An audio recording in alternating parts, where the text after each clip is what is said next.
السلام عليكم ورحمة الله وبركاته.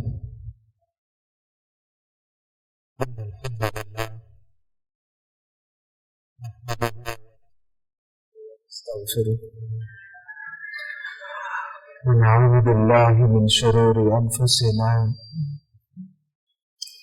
ومن سيئات أعمالنا.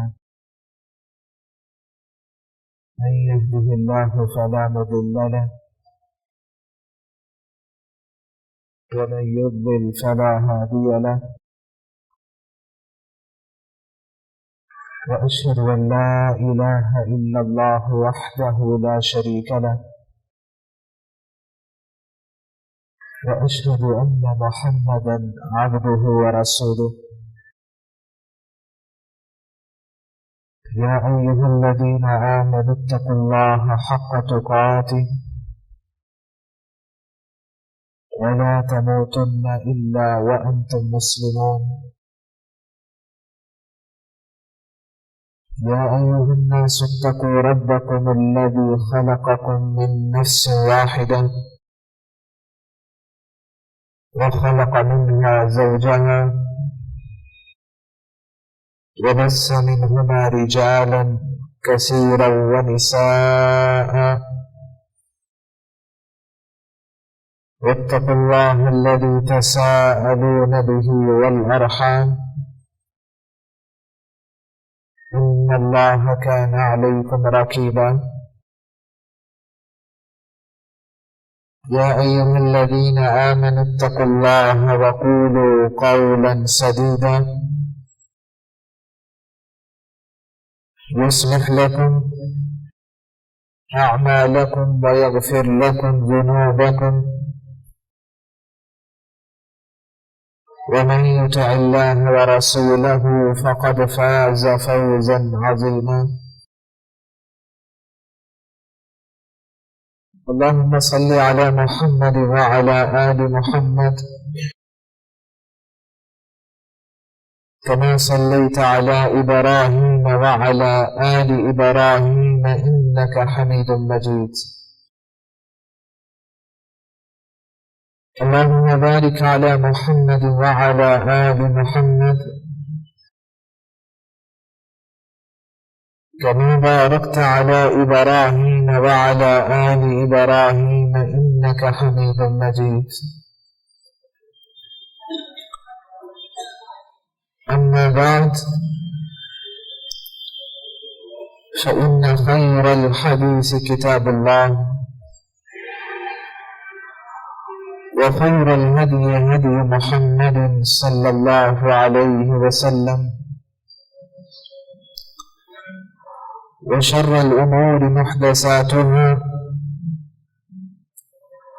وكل محدثة بدعة، وكل بدعة ضلالة، وكل ضلالة في النار. أعوذ بالله من الشيطان الرجيم. بسم الله الرحمن الرحيم. وذلكم ظنكم الذي ظننتم بربكم أرداكم فأصبحتم من الخاسرين.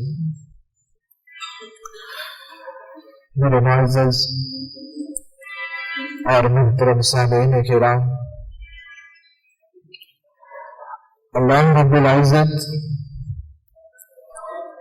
جو کہ ہمارے خالق ہیں، مالک ہیں،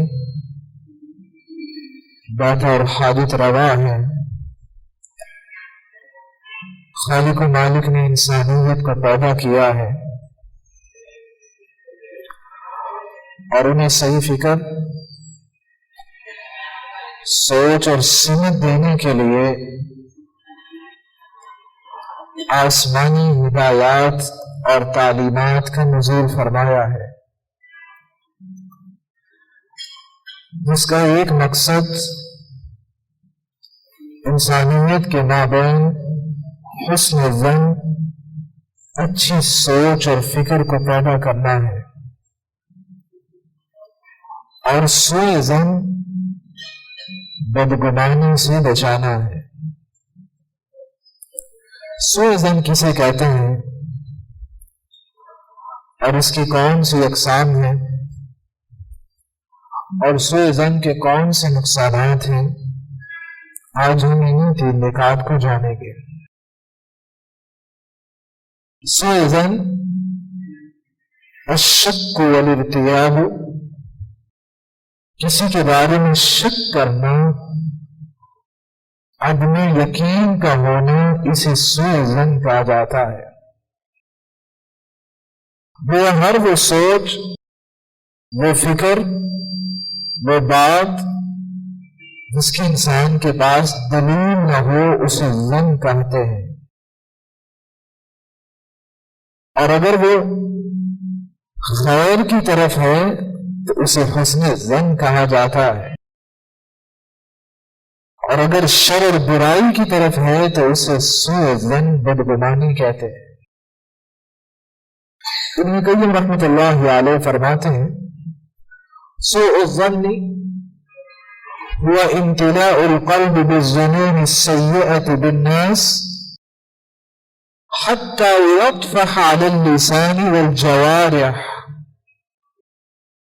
سوء ظن اسے کہتے ہیں کہ انسان کا دل بدگمانی سے اتنا بھر جائے کہ جس کے اثرات انسان کی زبان اور پھر ہاتھوں اور عمل و جوارے میں نظر آنے لگے۔ انسان گالی کیوں دیتا ہے؟ اس کے پیچھے بھی بدگمانی ہوتی ہے، برا گمان ہوتا ہے کہ شاید ہی میرے ساتھ اچھا نہیں ہے۔ لڑائی جھگڑے کی بنیاد بھی پھر بدگمانی بنتی ہے، فلاں نے ایسا کیا تھا تو میں لڑائی کرنے وہاں پہنچ گیا۔ ابن قیم رحمۃ اللہ علیہ فرماتے ہیں اتنی بدگمانی پیدا ہو جائے، پھر وہ زبان سے بھی ظاہر ہو، پھر وہ انسان کے اعضاء سے بھی ظاہر ہونے لگے۔ امام جوزجانی رحمۃ اللہ علیہ فرماتے ہیں ترجیح جانب الشر علی الخیر، اچھی سوچ اور بری سوچ کا غالب آ جانا، اسے سوء ظن کہتے ہیں۔ سوء ظن کی کون سی اقسام ہیں؟ سب سے پہلی قسم اللہ رب العزت کے بارے میں سوء ظن، بدگمانی کا شکار ہو جانا۔ اور آج کا انسان اپنے خالق کے بارے میں کون سے سوء ظن اور بدگمانیاں رکھتا ہے؟ سب سے پہلی بدگمانی کہ اللہ رب العزت میری دعا تو قبول نہیں فرماتے۔ میں نے ان اوقات میں بھی دعا کی جن اوقات میں اللہ دعا کو رد نہیں کرتے، اللہ نے میری دعا قبول نہیں فرمائی۔ ابو ہریرہ رضی اللہ تعالیٰ عنہ بیان کرتے ہیں آپ صلی اللہ علیہ وسلم نے فرمایا لا يزال مستجاب للعبد ما لم يدع باسم او قطيعة رحم، اس وقت تک انسان کے اللہ دعا قبول فرماتے رہتے ہیں جب تک وہ گناہ کی دعا نہیں کرتا یا قطع تعلقی کی نہیں کرتا۔ کہ انسان اپنے رشتہ داروں کے خلاف ہی دعائیں کرنے لگ جائے، فلاں کو اللہ نے مال دیا ہے، فلاں کے پاس یہ اللہ کی نعمت ہے، اللہ اسے نعمت ختم کر دے، اللہ ایسی دعائیں قبول نہیں فرماتے۔ ساتھ آپ صلی اللہ علیہ وسلم نے ایک اور قید لگائی ما لم یستعجل، جب تک وہ جلد بازی کا مظاہرہ نہیں کرتا اللہ اس کی دعا قبول فرماتے۔ صحابہ نے کہا یا رسول اللہ صلی اللہ علیہ وسلم، اللہ کے رسول جلد بازی سے کیا مراد ہے کہ اگر انسان کی دعا میں جلد بازی آ جائے تو اللہ قبول نہیں فرماتا؟ آپ صلی اللہ علیہ وسلم نے فرمایا يقول قد دعوت فلم أرى يستجب لي فيستحسن عند ذلك الدعاء، جلد بازی سے مراد یہ ہے کہ انسان نے دعا مانگی، دیکھا اللہ نے قبول نہیں فرمائی تو وہ نا امید اور مایوس ہو جاتا ہے اور دعا کرنا چھوڑ دیتا۔ ایسے انسان کی پھر اللہ دعا قبول ہے۔ عزت فرماتے ہیں وَإِذَا سَأَلَكَ عِبَادِي عَنِّي فَإِنِّي قَرِيبٌ أُجِيبُ دَعْوَةَ الدَّاعِ إِذَا دَعَانِ۔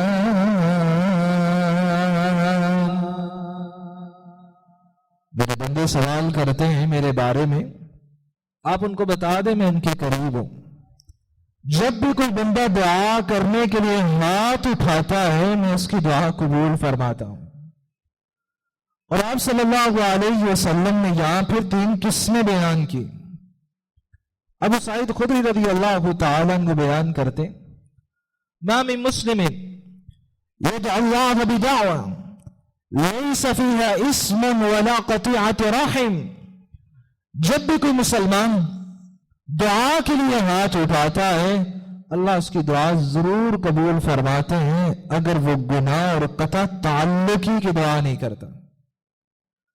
اللہ رب العزت کیسے قبول فرماتے ہیں؟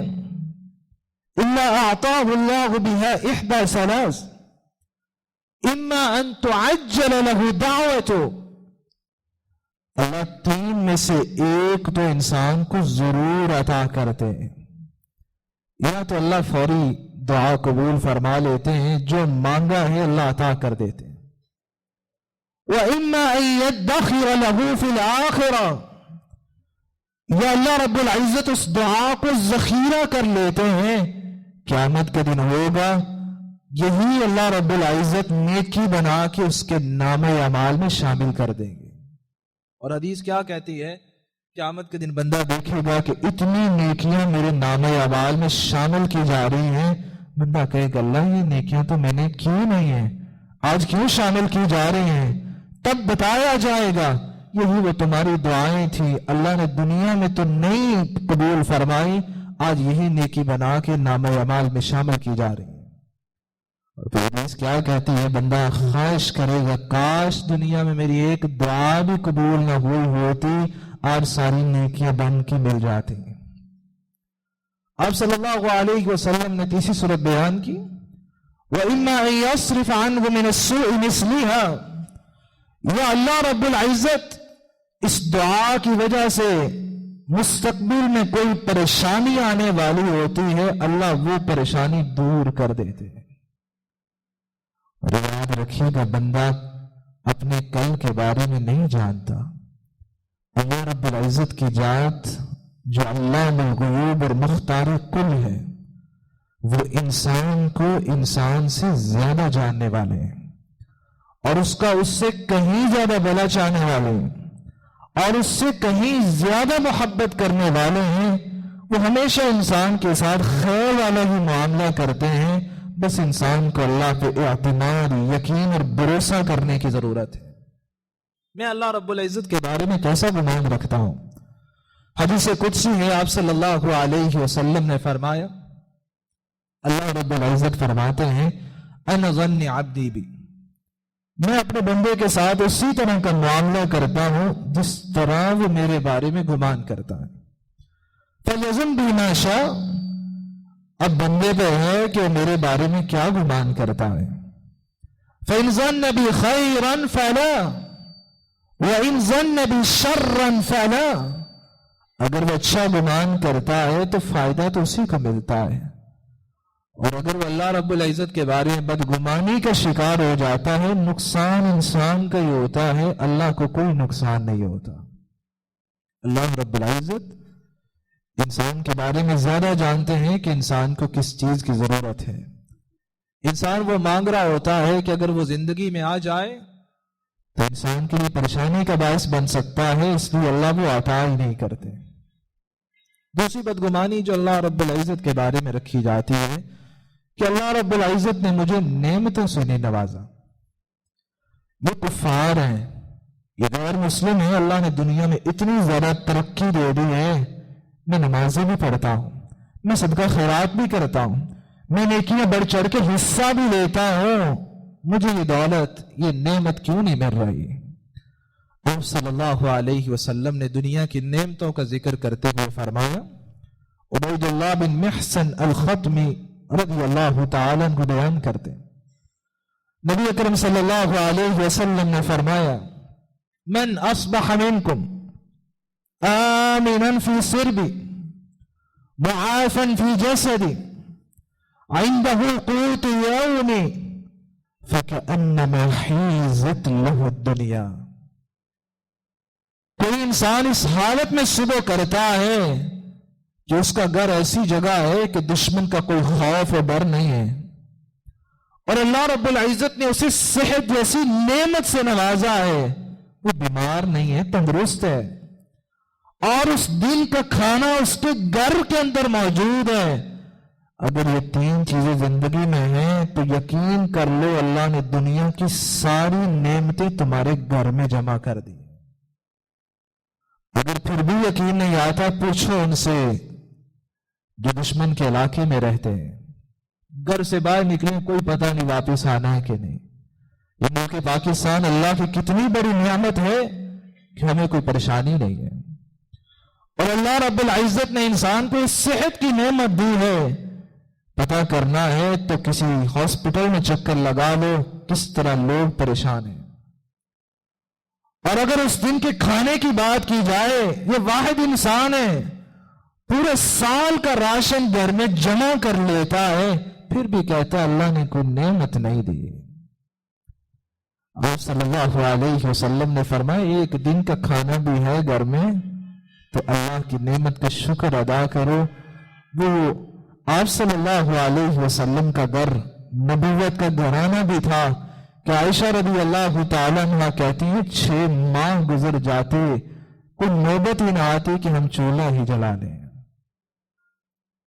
عبداللہ بن زبیر رضی اللہ تعالیٰ نے پوچھنے لگے خالہ پھر آپ گزارا کیسے کرتی جب گھر میں کچھ پکتا نہیں تھا؟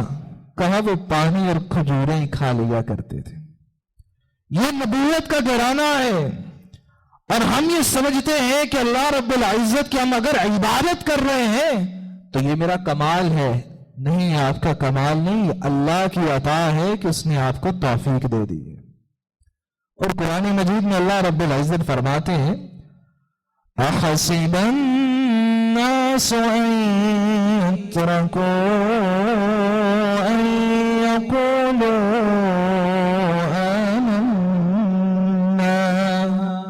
وَهُمْ لَا يُفْتَنُونَ. لوگ سمجھتے ہیں کہ ہم نے زبان سے کہہ دیا آمنا، ہم ایمان لے آئے تو ہم ان کو ویسے ہی چھوڑ دیں گے، ان کی کوئی آزمائش نہیں کریں گے. دنیا تو اللہ رب العزت نے بنائی ہی انسان کے لیے آزمائش گاہ ہے، اور یہاں اللہ رب العزت پرکھتے ہیں کہ انسان کے اندر کتنا ایمان ہے. یہاں آپ صلی اللہ علیہ وسلم نے پھر ایک نوید اور خوشخبری بھی سنائی. جابر رضی اللہ تعالیٰ عنہ بیان کرتے یود اہل العافیہ حین یعطا اہل البلاء الثواب. قیامت کا دن ہوگا وہ لوگ جن کو اللہ رب العزت نے دنیا میں آزمائش میں رکھا ہوگا، جب اللہ ان آزمائش کے بدلے انہیں جزا عطا فرمانے لگیں گے تو وہ اہل العافیہ جن پہ آزمائشیں نہیں آئیں یہ خواہش کرتے نظر آئیں گے یا لیتنی لو ان جلودہم کانت قرضت فی الدنیا بالمقارب. کاش دنیا میں ہماری چمڑیوں کو کینچیوں کے ساتھ ادوڑ دیا جاتا، آج ہمیں بھی جنت میں یا اللہ مقام مل جاتا. دنیا تو آزمائش کا ہے، کتنے انبیاء پہ آزمائش کا دور گزرا. اور قرآن مجید میں اللہ رب العزت فرماتے ہیں ام حسبتم ان تتركوا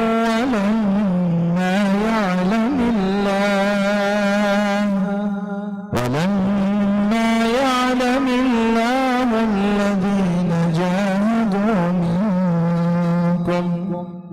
تم سے پہلے بھی لوگ گزرے ہیں، انہوں نے بھی اپنے انبیاء کے ساتھ مل کے جہاد کیا، ان پہ بھی آزمائشیں آئیں. مستهم البأساء والضراء وزلزلوا. اتنی آزمائشیں آئیں کہ وہ آزمائشیں سہ سہ کے تھک چکے تھے، یہاں تک کہ کہنے لگی اللہ کی مدد کب آئے گی۔ آج کا مسلمان ہے، اللہ کی بے شمار نعمتیں بھی کھاتا ہے، کبھی زبان پہ شکر الہی نہیں آتا۔ آپ صلی اللہ علیہ وسلم کی زندگی کیسی تھی؟ ابو ہریرہ رضی اللہ تعالیٰ عنہ کو بیان کرتے ہیں، آپ صلی اللہ علیہ وسلم گھر سے نکلے، اور آپ کس لیے نکلے ہیں؟ گھر میں کھانے کو کچھ ہے نہیں ہے۔ آپ گھر سے باہر نکلتے ہیں، ابو بکر رضی اللہ تعالیٰ نے ملتے ہیں۔ کہا ابو بکر کیسے؟ کہا اللہ کے رسول گھر میں بیٹھا تھا، آپ کی یاد آئی تو دیکھنے کے لیے باہر آ گیا۔ صحابہ کی زندگی بھی کتنی خوبصورت تھی، جب دل چاہتا آپ صلی اللہ علیہ وسلم کی زیارت کر لیا کرتے تھے۔ آگے بڑھتے ہیں، عمر رضی اللہ تعالیٰ عنہ ملتے ہیں۔ کہا عمر کیسے؟ کہا اللہ کے رسول گھر میں کچھ تھا نہیں، بھوک کی وجہ سے باہر نکلا ہوں۔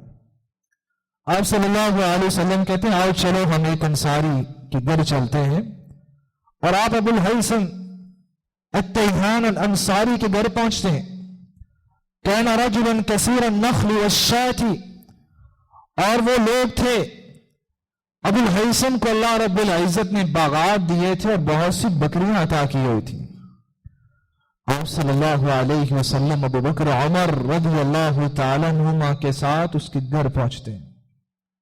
ابو الہیثم انصاری جب دیکھتے ہیں کہ نبی اکرم صلی اللہ علیہ وسلم آج گھر میں آ گئے ہیں تو آپ کے ساتھ لپٹ جاتے ہیں، خوشی کے عالم میں، اور آپ صلی اللہ علیہ وسلم کے لیے فارغ کھانے کا بندوبست کرتے ہیں۔ آپ ایک درخت کے سائے میں بٹھاتے ہیں، کھجوریں پیش کرتے ہیں، پانی لا کے دیتے ہیں۔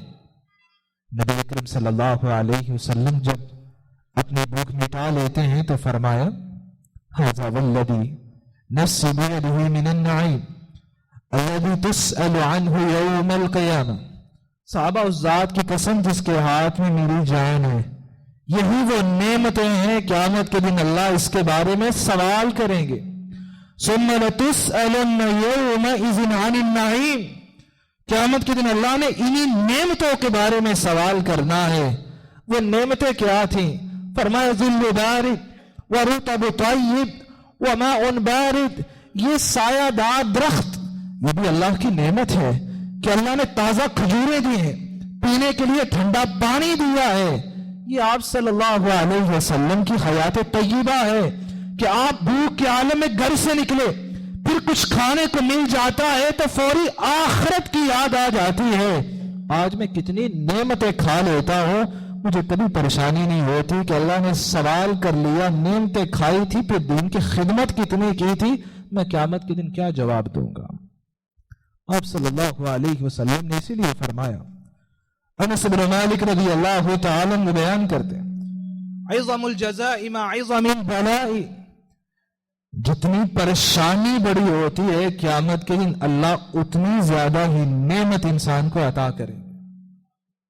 اور آپ صلی اللہ علیہ وسلم نے فرمایا ان اللہ اذا احب قوما ابتلاهم فمن رضی اللہ الرضا ومن سخط فلہ السخط، اللہ جب کسی شخص سے محبت کرتے ہیں تو اسے آزمائش میں مبتلا کر دیتے ہیں، چیک کرنے کے لیے، پرکھنے کے لیے کہ اللہ کا کتنا بندہ بنتا ہے۔ جو پھر بھی اللہ کی طرف سے آئی ہوئی آزمائش پہ راضی ہو جاتا ہے، پھر اللہ اس سے راضی ہو جاتے ہیں، اور جو دین سے منہ موڑ لیتا ہے پھر وہ اللہ کی پھٹکار ہی اس پہ نازل ہوتی ہے، اللہ کا کوئی نقصان تو نہیں ہوتا۔ ابن جوزی رحمت اللہ علیہ فرمایا کرتے الدنیا وضعت للبلاء، دنیا تو بنائی ہی آزمائش کے لیے گئی ہے۔ فَيَنْبَغِي لِلْعَاقِلِ أَنْ يُوطِنَ نَفْسَهُ عَلَى الصَّبْرِ، ایک عقل مند اور دانا کو چاہیے کہ وہ اپنے نفس کو صبر کی تلقین کرے، اپنے آپ کو صبر سکھائے۔ دنیا دار الامتحان ہے، یہاں ایسا نہیں ہے جو میں نے کیا وہ مجھے یہی مل جانا ہے، آخرت دار الجزا ہے، وہاں اللہ نے انسان کا حساب و کتاب کرنا ہے۔ میری اللہ رب العزت سے دعا ہے الہ العالمین ہمیں نعمت الہی پہ شکر ادا کرنے کی توفیق عطا فرمائے۔ تیسرا سوزن جو اللہ رب العزت کے بارے میں رکھا جاتا ہے، میرا کیا بنے گا، میرے فیوچر کا کیا بنے گا، آج تو میں کھا رہا ہوں، میری اولاد کیسے کھائے گی؟ جس اولاد کو اللہ رب العزت نے پیدا کیا ہے، رزق کی ذمہ داری بھی تو اللہ نے اٹھائی ہوئی ہے۔ قرآن مجید میں اللہ رب العزت فرماتے ہیں وَمَا مِن دَابَّةٍ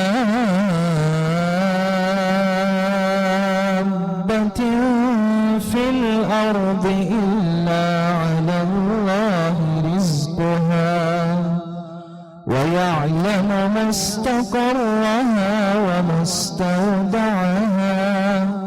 كُلٌّ فِي كِتَابٍ مُبِينٍ۔ روز زمین پہ بسنے والی کوئی بھی زیرو چیز ہے جس کے اندر اللہ نے جان ڈالی ہے، اس کے رزق کی ذمہ داری بھی اللہ نے اپنے پاس رکھی ہے۔ اللہ جانتے ہیں دنیا میں آئے گا تو کہاں کہاں سفر کرے گا اور کہاں اس کی قبر بنے گی، اللہ نے سب کچھ پہلے لوح محفوظ میں لکھ دیا ہے۔ عیسیٰ علیہ الصلوۃ والسلام فرمایا کرتے لوگوں کل کے رزق کی فکر نہ کیا کرو، یہ گناہ ہے، یہ اللہ رب العزت پہ نا امیدی ہے کہ کیا جس خالق نے آج رزق دیا ہے وہ کل عطا نہیں کرے گا۔ جب انسان اللہ رب العزت کا ہو جاتا ہے اور اللہ کے نازل کردہ احکامات پر زندگی گزارتا ہے، اسے کبھی پریشانی کا سامنا نہیں کرنا پڑتا۔ آزمائشیں آتی بھی ہیں تو وہ اللہ پہ اعتماد رکھتا ہے، اور اللہ رب العزت پھر اپنے احکامات کی پابندی کی وجہ سے اس انسان کے فیوچر کی حفاظت فرماتے ہیں۔ یہ میں نہیں کہہ رہا، قرآن مجید میں اللہ رب العزت فرماتے ہیں۔ وہ موسیٰ علیہ السلام اور خضر علیہ السلام وقت کے پیغمبر ہیں۔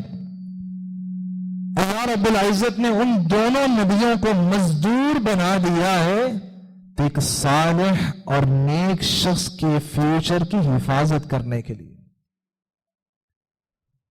موسیٰ علیہ السلام اور خضر علیہ السلام چلتے ہیں، ایک بستی کے پاس پہنچتے ہیں، دیکھا ایک دیوار گری ہوئی ہے، دونوں وقت کے پیغمبر مزدور بنتے ہیں اور اس دیوار کو کھڑا کر دیتے ہیں۔ وجہ کیا ہے؟ قرآن مجید میں اللہ رب العزت فرماتے ہیں وَأَمَّا الْجِدَارُ فَكَانَ لِغُلَامَيْنِ يَتِيمَيْنِ فِي الْمَدِينَةِ وَكَانَ تَحْتَهُ كَنْزٌ لَهُمَا وَكَانَ أَبُوهُمَا صَالِحًا۔ خضر علیہ السلام پھر بیان کرتے ہیں کہ ہم نے اس دیوار کو کیوں کھڑا کیا؟ کہا اس لیے کہ اس دیوار کے نیچے ایک صالح اور نیک شخص کی اولاد کا خزانہ دفن ہے۔ اللہ نے دیوار دوبارہ کھڑی کروا دی کہ وہ بچے بڑے ہوں گے تو اپنا خزانہ خود ہی نکال لیں گے۔ اس لیے تو سلف صالحین کہا کرتے تھے بندہ اگر نیک بن جائے، اللہ رب العزت کے نازل کردہ احکامات کی پابندی کرنے لگ جائے، اللہ اس کے بچوں کے فیوچر کی ویسے حفاظت فرما دیتے ہیں۔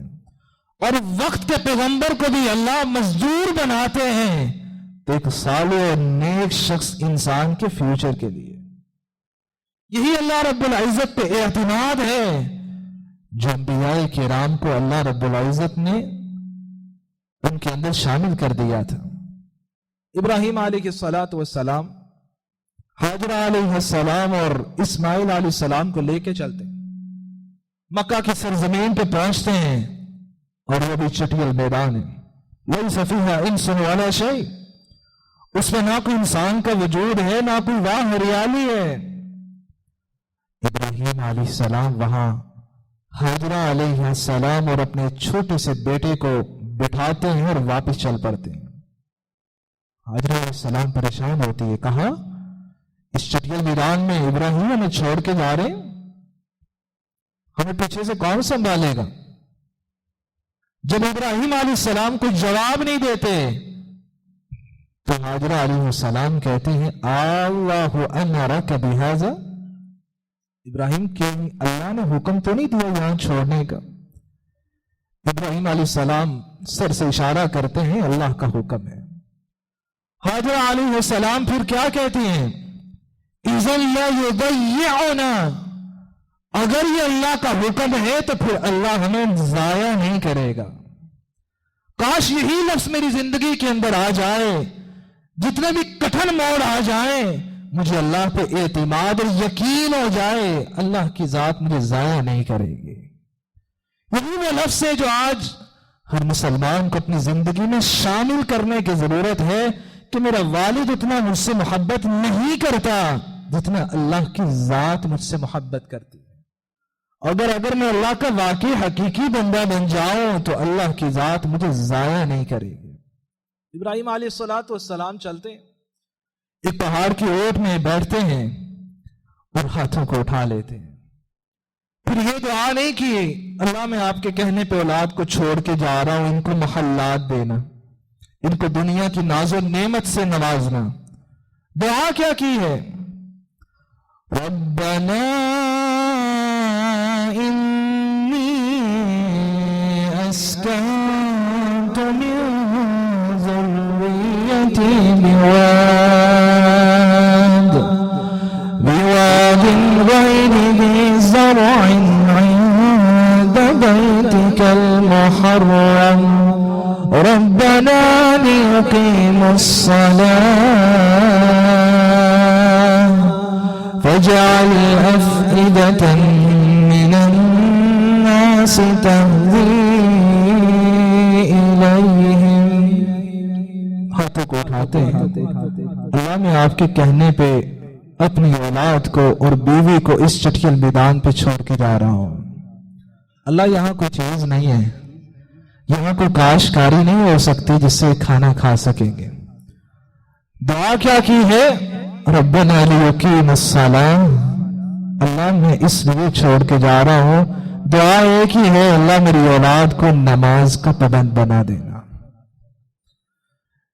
جب انسان اپنی اولاد کی آخرت کی فکر کرنے لگ جاتا ہے اللہ دنیا بھی سنوار دیتے ہیں. یہی وہ وجہ تھی کہ اللہ رب العزت نے وہی چٹیل میدان وہاں بھی بیت اللہ بنوایا.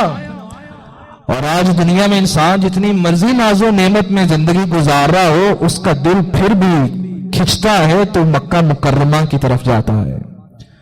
اور انسان کو اللہ نے جتنے بھی محلات دیے ہوں دل کے اندر نور ایمانی ہو تو اس کی یہی خواہش ہوتی ہے کاش وہاں چلا جاؤں، وہاں کسی سڑک پہ زندگی گزار لوں. اللہ رب العزت نے پھر لوگوں کے دلوں پر پھیرا اور آج ہر مسلمان کی خواہش ہے کہ اللہ اسے بیت اللہ کی زیارت نصیب فرما دے. جعفر رحمت اللہ علیہ فرمایا کرتے تھے، لوگوں انسان جب نیک بنتا ہے اللہ اس نیکی کی وجہ سے اس کی اولاد کو اور پھر اولاد کی اولاد کو بھی فائدہ عطا فرماتے ہیں.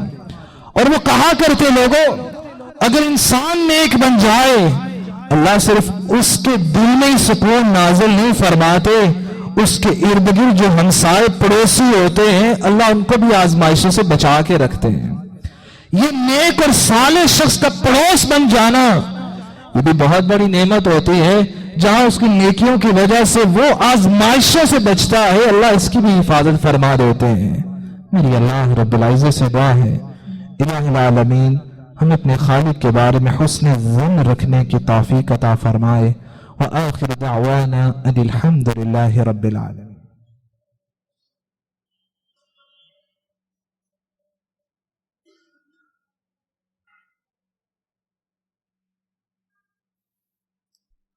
الحمد لله على إحسانه والشكر له على توفيقه وامتنانه وأشهد أن لا إله إلا الله وحده لا شريك له تعظيما لشانه وأشهد أن محمدا عبده ورسوله الداعي إلى رضوانه أما بعد. میرے معزز اور محترم بھائیو، انسان جب اللہ رب العزت کی بات مانتے ہوئے اپنی اولاد کی آخرت کی فکر کرتا ہے اللہ ان کی دنیا بھی سنوار دیتے ہیں. قرآن مجید میں اللہ رب العزت نے ام موسیٰ کا ذکر کیا. اور عورت صنف نازک ہوتی ہے، جلد باز ہوتی ہے. اللہ نے حکم کیا دیا؟ بچے کو دودھ پلاؤ اور پھر سمندر کی ہوا لے کر دو. امّی موسیٰ نے بات مانی، پھر اللہ نے اسی بچے کو دشمن کے گھر کے اندر اس کی پرورش کروائی اور وقت کا امام اور پیغمبر بنا دیا۔ اس لیے ایک مسلمان کو ہمیشہ اپنی اولاد کی آخرت کی فکر کرنی چاہیے۔ قرآن مجید میں اللہ رب العزت فرماتے ہیں یا ایھا الذین آمنوا قوا انفسکم واہلیکم نارا وقودها الناس والحجارہ، لوگوں اپنے آپ کو بھی اور اپنی اولاد کو بھی جہنم کی آگ سے بچا لو۔ امام مجاہد رحمت اللہ علیہ فرماتے ہیں انسان کیسے اپنے آپ کو اور اپنی اولاد کو جہنم کی آگ سے بچا سکتا ہے؟ فرمایا اوصوا انفسکم واہلیکم بتقوی اللہ وادبوہم، اپنے آپ کو بھی اور اپنی اولاد کے دل میں بھی اللہ کا خوف اور تقوی پیدا کرو۔ بچہ اس لیے گناہ سے نہ بچے کہ باپ دیکھ رہا ہے، نہیں، خالق و مالک دیکھ رہے ہیں، اس کے دل کے اندر میرا خوف نہ ہو، اس خالق کا خوف وہ جس نے پیدا کیا ہے۔ وَأَدِّبُوهُمْ، اپنی اولاد کی تربیت کرو، انہیں اسلامی ادب و آداب سکھاؤ، اسلامی اقدار سے متعارف کرواؤ۔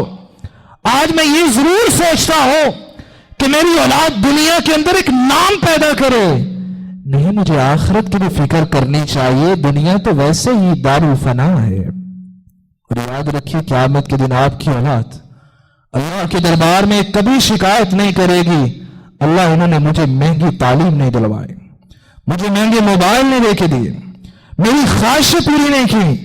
لیکن یہی اولاد ہوگی قیامت کے دن اللہ کے دربار میں آئے گی، یہ ضرور شکایت کرے گی الہی میرے والدین نے مجھے نماز کا پابند نہیں بنایا تھا، یہ تو میری تربیت سے نظریں چرا لیتے تھے اور مجھے موبائل پہ بٹھا دیا اور گانے اور فلمیں دیکھنے کی عادت ڈال دی۔ الہی انہوں نے تو مجھے کبھی بتایا ہی نہیں تھا کہ میرا خالق کون ہے اور میرا ہادی اور پیغمبر کون ہے۔ میں سال میں صرف ایک دن ہی محبت رسول میں منا لیتا تھا، باقی سال بھول جاتا تھا، اور وہ دن بھی آتا میں محبت رسول میں سڑک پہ نظر آتا تھا، 5 وقت کی نماز میں نہیں پڑھتا تھا۔ یہی محبت رسول رہ گئی، یہی اسوہ حسنہ ہے، یہی نمونہ ہے جسے میں آج یہ سمجھ بیٹھا ہوں کہ ایک دن مجھے کام کرنا ہے اور اپنی محبت کو ثابت کرنا ہے، باقی سال مجھے بھول جانا ہے۔ صحابہ کرام رضوان اللہ علیہم اجمعین ایسے نہیں ہوا کرتے تھے، اپنی اولاد کی تربیت کیا کرتے۔ اور عبداللہ بن مسعود رضی اللہ تعالیٰ عنہ کے کیا کہنے، تہجد کی نماز کے لیے کھڑے ہوتے، 2 رکعتیں پڑھتے، پھر پڑھتے جاتے، تھک جاتے، بیٹھ جاتے، پھر کھڑے ہو جاتے، کہتے بیٹا میں تمہارے لیے مزید 2 رکعتیں پڑھ رہا ہوں، اللہ تمہاری زندگی سنوار دے۔ میں اگر نیکی کے کام کرتا ہوں اللہ اس کا فائدہ میری اولاد کو ضرور عطا فرمائے گا۔ اور یہ بھی یاد رکھیے گا، یہ کوئی ایمان اور اسلام کی دلیل نہیں ہے کہ میں تو فجر کی نماز کے لیے اٹھ کے مسجد پہنچ جاؤں لیکن میرے اندر اتنی بھی سکت اور طاقت نہ ہو کہ میں اپنے ساتھ لیٹی اولاد کو بھی اٹھا دوں کہ وہ بھی مسجد میں نماز پڑھنے کے لیے آ جائیں۔ میں اسکول و کالج کے لیے تو انہیں ضرور اٹھاتا ہوں، وہاں سختی بھی کرتا ہوں، لیکن جب اللہ کا معاملہ آتا ہے، جب آخرت کی فکر کی بات آتی ہے تو میں کہتا ہوں بچے ہیں، بڑے ہو کے خود سمجھ جائیں گے۔ نہیں میرے معزز اور محترم بھائیو، ایسی اولاد انسان کے لیے کبھی صدقہ جاریہ نہیں بنتی، انسان اپنی زندگی تو کھپا دیتا ہے۔ یہی وہ اولاد ہے، انسان بڑھاپے میں جاتی ہے تو لوگوں کو کہنے لگ جاتی ہے والد بڑے بیمار رہتے ہیں، دعا کریں اللہ انہیں اپنی رحمت میں بلا لے، وہ تو دنیا سے جانے کی دعائیں کرنے لگ جاتی ہے۔ اور یہی وہ اولاد ہے جو انسان کے لیے کبھی ہاتھ اٹھا کے پھر دعا نہیں کرتے۔ اور دل پہ ہاتھ رکھ کے سوچئے گا، جو آپ کا بیٹا آپ کے لیے جنازہ پڑھا سکتا ہے، کیا کوئی اور بھی پڑھا سکتا ہے؟ جو درد دل بیٹے کے دل میں باپ کے لیے ہوتا ہے، کیا کسی اور کے لیے بھی ہے؟ اور میں زندگی میں اتنا بھی نہ کر سکوں کہ اپنا ایک بیٹا اس طرح بنا لوں میں دنیا سے جاؤں تو میری چارپائی کے پاس کھڑا ہو کے جنازہ ہی پڑھا دے. اور ہوتا یہ ہے بیٹے کو دعائیں نہیں آتی, باپ دنیا سے گیا ہے تو بس وہی کہہ رہا ہوتا ہے جو لوگ کہہ رہے ہوتے ہیں. آپ صلی اللہ علیہ وسلم نے فرمایا الرجل راع علی اہل بیت وهو مسئول عن رعیت, مرد در کا ذمہ دار ہے, قیامت کے دن اللہ اس ذمہ داری کے بارے میں سوال کریں گے. کیسی اولاد کی تربیت کی, اسلامی اقدار سے متعارف کروایا, انہیں ادب و آداب سکھلائے. والمرأة راعية على أهل بيت زوجها وهي مسؤول عن رعيتها, عورت بھی گھر کی ذمہ دار ہے, اللہ اس سے بھی سوال کریں گے وہ اولاد کی کیسے پرورش اور تربیت کی. اور آپ صلی اللہ علیہ وسلم نے فرمایا دنیا سے جب انسان چلا جاتا ہے نیکی اور برائیوں کا رشتہ بند ہو جاتا ہے سوائے 3 اعمال کے. صدقۃ جاریہ, انسان کو صدقہ جاریہ کر جاتا ہے, کہیں مسجد بنا دی, کہیں پانی کا بندوبست کر دیا, کوئی بھی ایسا کام کر دیا جس سے لوگ فائدہ اٹھاتے ہیں. جب تک لوگ فائدہ اٹھاتے رہتے ہیں انسان منو مٹی تلے دفن ہوتا ہے, ثواب ملتا رہتا ہے. او عمل او علم ينتفع بھی, کسی کو علم الہی سکھلا جاتا ہے جس سے لوگ فائدہ اٹھاتے ہیں. او ولد صالح يدعو له, انسان ایسی نیک اولاد چھوڑ کے جاتا ہے جب انسان دنیا سے چلا جاتا ہے تو ہاتھ اٹھا کے کہتی اللہم اغفر لوالدی, اللہ میرے والد کو معاف فرما دے, اس کے گناہوں سے درگزر فرما دے. یہی وہ اولاد ہے انسان دنیا سے چلا جائے اس کے لیے نفع مند بن جاتی ہے.